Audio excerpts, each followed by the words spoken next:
Hello दोस्तों, आज है 9 अप्रैल और 9 अप्रैल के करंट अफेयर के जो भी इम्पोर्टेंट क्वेश्चन बनते हैं आज हम उनके बारे में डिस्कस करेंगे। इसकी पीडीएफ आपको टेलीग्राम चैनल सीटी करंट अफेयर पर मिल जाएगी और ये जो वीडियो है ये हर रोज़ सुबह 6 बजे आती है, तो आप इसको ज़रूर देखा करें। तो चलिए पहला क्वेश्चन देखते हैं।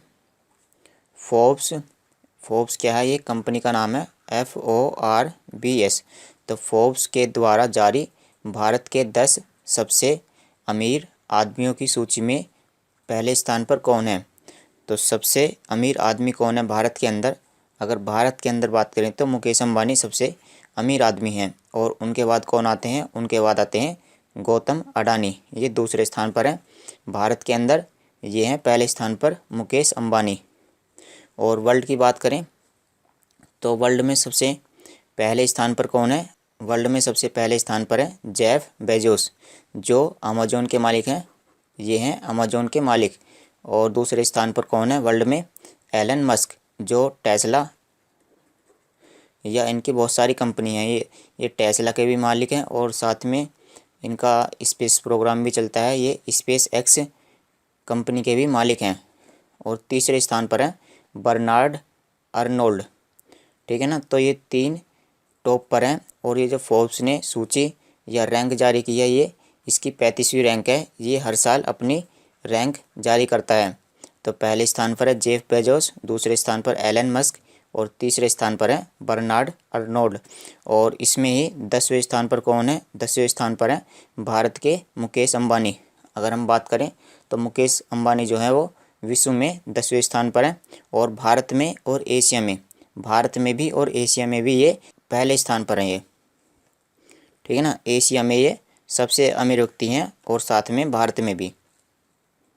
अगर भारत के सबसे अमीर आदमियों की बात करें तो पहले स्थान पर है मुकेश अंबानी, दूसरे स्थान पर है गौतम अडानी और तीसरे स्थान पर है शिव नाडार। शिव नाडार जो है ये HCL कंपनी के मालिक हैं, HCL।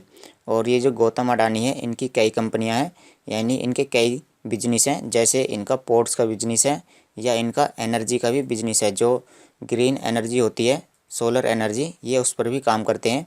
और मुकेश अंबानी तो इनकी तो कई सारी कंपनियां हैं। टोक्यो ओलंपिक 2021 से हटने वाला पहला देश निम्न में से कौन बन गया है? तो पहला देश है जो टोक्यो ओलंपिक नहीं खेलेगा, तो वह पहला देश कौन सा है? यह है उत्तर कोरिया। इसने कोरोना की वजह से टोक्यो ओलंपिक खेलने से मना कर दिया है। तो मैप में उत्तर कोरिया को देख लेते हैं। मैप में यहाँ पर है उत्तर कोरिया और उसके नीचे ही है साउथ कोरिया, उत्तर कोरिया और दक्षिण कोरिया। तो इनके बीच में एक लाइन होती है जो इनको अलग करती है।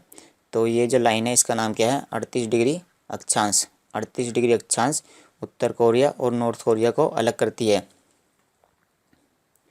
तो यहाँ की राजधानी क्या है? उत्तर कोरिया की राजधानी है प्योंगयांग और यहाँ की मुद्रा है वॉन। ठीक है ना, उत्तर कोरियाई वॉन। और जो दक्षिण कोरिया है, ये जो दक्षिण कोरिया है, इसकी राजधानी क्या है? दक्षिण कोरियाई वॉन। और यहाँ के जो सर्वोच्च नेता हैं वो कौन है? Kim Jong Un. निम्न में से किस राज्य सरकार ने सरकारी नौकरी में EWS कैटेगरी, तो EWS कैटेगरी क्या होती है? इकोनॉमिक वीकर सेक्शन या आर्थिक रूप से कमज़ोर कैटेगरी के पुरुष उम्मीदवारों को 5 वर्ष और महिला उम्मीदवारों को 10 वर्ष छूट देने की घोषणा की है। तो ऐसा करने वाला राजस्थान राज्य है, जिसने पुरुषों को 5 वर्ष और महिलाओं को 10 वर्ष की छूट दी जाएगी। अगर वे कोई भी सरकारी जॉब के लिए अप्लाई करते हैं तो पुरुषों को 5 वर्ष एक्स्ट्रा मिल जाएगी। यानी अगर जैसे 25 साल लास्ट है तो वो 5 वर्ष इसमें ऐड कर लेंगे।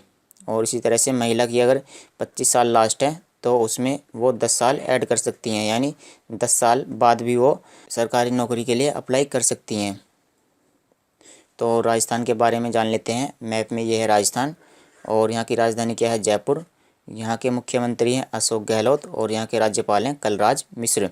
और यहाँ के राष्ट्रीय उद्यान है केवला देव घना, दूसरा रणथंभौर और तीसरा क्या है? सरिस्का। निम्न में से किस संगठन ने मिसाइल सिस्टम, तो यहाँ पर मिसाइल बनाने की बात की गई है, तो मिसाइल सिस्टम के उत्पादन में निजी क्षेत्र यानी जो प्राइवेट कंपनियाँ होती हैं, तो निजी क्षेत्र की कंपनियों को भागीदार बनाने की अनुमति दी है। तो वो कौन सा संगठन है जिसने जो मिसाइलें हैं वो प्राइवेट कंपनियां हैं वो भी बना पाएंगी, तो किसने मंजूरी दे दी है? तो DRDO ने प्राइवेट कंपनियों को भी मिसाइलें बनाने की मंजूरी दे दी है। तो DRDO के बारे में जान लेते हैं। DRDO तो इसकी फुल फॉर्म क्या है? Defence research and development organisation. इसकी स्थापना कब हुई थी? इसकी स्थापना 1958 में हुई थी। और जो इसका हेडक्वार्टर है वो कहाँ पर है? इसका हेडक्वार्टर है न्यू दिल्ली में। और इसके बात कर लेते हैं जो इसके अध्यक्ष हैं वो कौन है? जी सतीश रेड्डी। इसके जो अध्यक्ष हैं वो कौन है? जी सतीश रेड्डी। फुटबॉल को संचालित करने वाली संस्था फीफा। तो फीफा ने निम्न में से किस देश के फुटबॉल फेडरेशन को सस्पेंड कर दिया है? तो फीफा ने किस देश के फुटबॉल फेडरेशन को सस्पेंड कर दिया है, यानी निलंबित कर दिया है? तो फीफा ने पाकिस्तान के फुटबॉल फेडरेशन को सस्पेंड कर दिया है। वैज्ञानिकों ने नए जीवित रोबोट, तो नए जीवित रोबोट बनाने के लिए किस जंतु की स्टेम कोशिकाओं का उपयोग किया है? तो हमें बताना है कि जो रोबोट बनाया जा रहा है उसमें किसकी कोशिकाओं का उपयोग किया गया है? तो इसमें रोबोट में मेंढक की कोशिकाओं का इस्तेमाल किया गया है। तो इसके बारे में और कुछ बातें जान लेते हैं। जैसे रोबोट का नाम क्या रखा गया है? रोबोट का नाम रखा गया है जैनोबोट्स। रोबोट का नाम है जैनोबोट्स। और ये जो रोबोट है इसका नाम जैनोपस लाविस मेंढक के नाम पर रखा गया है। मेंढक का नाम है जैनोपस लाविस, तो इसके नाम पर ही रोबोट का नाम रखा गया है। और ये जो मेंढक है ये एक अफ्रीकी मेंढक है। निम्न में से किस देश ने कोरोना वायरस के बढ़ते संक्रमण के कारण भारत से आने वाले यात्रियों पर 11 अप्रैल से 28 अप्रैल तक अस्थायी रोक लगा दी है? न्यूजीलैंड ने भारत से आने वाले लोगों पर रोक लगा दी है। इसकी वजह क्या है? इसकी वजह है कोरोना।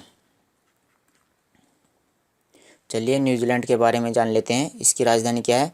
वेलिंगटन। यहाँ की मुद्रा है डॉलर। और यहाँ के जो प्रधानमंत्री हैं वो कौन है? Jacinda Ardern. 7 अप्रैल 2021 को केंद्रीय कृषि मंत्री, तो केंद्रीय कृषि मंत्री ने शहद की गुणवत्ता और इसकी मिलावट की जांच के लिए एक पोर्टल लॉन्च किया है। और इस पोर्टल का नाम क्या है? तो इन्होंने शहद की गुणवत्ता के लिए एक पोर्टल लॉन्च किया है और इस पोर्टल का नाम क्या है? मधुक्रांति पोर्टल। पोर्टल का मतलब ये एक वेबसाइट है, तो इस पोर्टल का नाम है मधुक्रांति पोर्टल।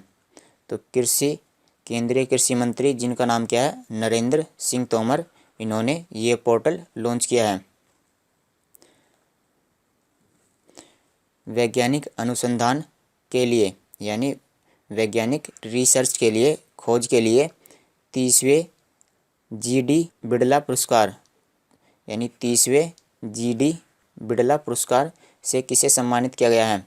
तो GD बिड़ला पुरस्कार से सुमन चक्रवर्ती को सम्मानित किया गया है। ये IIT के प्रोफेसर हैं, इंडियन इंस्टीट्यूट ऑफ टेक्नोलॉजी, ये वहाँ पर पढ़ाते हैं और उसके साथ साथ ये वैज्ञानिक भी हैं। तो इसके बारे में जान लेते हैं, इस पुरस्कार में क्या होता है। ये जो GD बिड़ला पुरस्कार है इसकी शुरुआत 1991 में की गई थी और ये सबसे पहले घनश्याम दास बिड़ला को दिया गया था। और ये उन व्यक्तियों को दिया जाता है जिनकी वर्ष 50 वर्ष से कम है और इस पुरस्कार में 5 लाख रुपए दिए जाते हैं। पूर्व DGP का नाम बताइए जिन्हें BCCI का भ्रष्टरोधी इकाई प्रमुख, तो इनकी नियुक्ति की गई है किसमें? भ्रष्टरोधी इकाई प्रमुख। तो इनका नाम क्या है? तो इनका नाम है शब्बीर हुसैन। इनकी नियुक्ति भ्रष्टाचार रोधी इकाई प्रमुख के रूप में की गई है।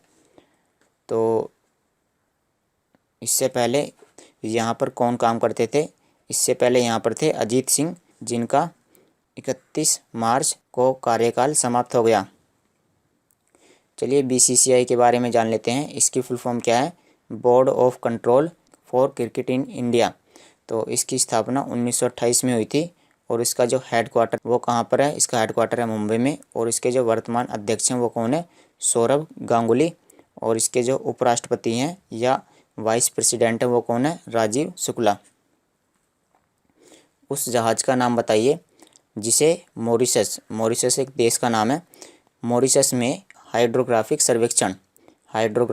सर्वेक्षण यानी कि जो समुद्र होता है, जैसे ये समुद्र है तो समुद्र की जो तली होती है, तो समुद्र की तली का अध्ययन करने के लिए या इसकी समुद्र की गहराई या अन्य बातों का अध्ययन करने के लिए तैनात किया गया है।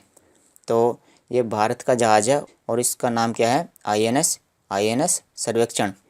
तो आईएनएस सर्वेक्षण को मॉरिशस में तैनात कर दिया गया है और ये क्या करेगा? ये यहाँ पर जो मॉरिशस की नेवल आर्मी है उनको प्रशिक्षण करेगा, यानी उनको कुछ समझाएगा। तो मॉरिशस के बारे में जान लेते हैं। मॉरिशस एक अफ्रीका महाद्वीप का देश है और मॉरिशस यहाँ पर है, ये है मॉरिशस और ये है मेडागास्कर। तो मॉरिशस की राजधानी क्या है? मॉरिशस की राजधानी है पोर्ट लुई और यहाँ की मुद्रा है मॉरिशस रुपया और यहाँ के प्रधानमंत्री हैं प्रवीण कुमार जुगनौथ।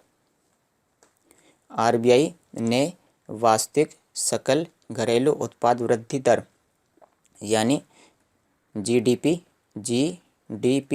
और ये कौन सी है? सकल का मतलब ग्रोस, तो जीडीपी तो ग्रोस डोमेस्टिक प्रोडक्ट, लेकिन ये कैसा है? सकल। तो इसकी वृद्धि दर का अनुमान कितने % लगाया है? तो 2021 और 22 के लिए इसकी वृद्धि दर का अनुमान 10.5% लगाया है।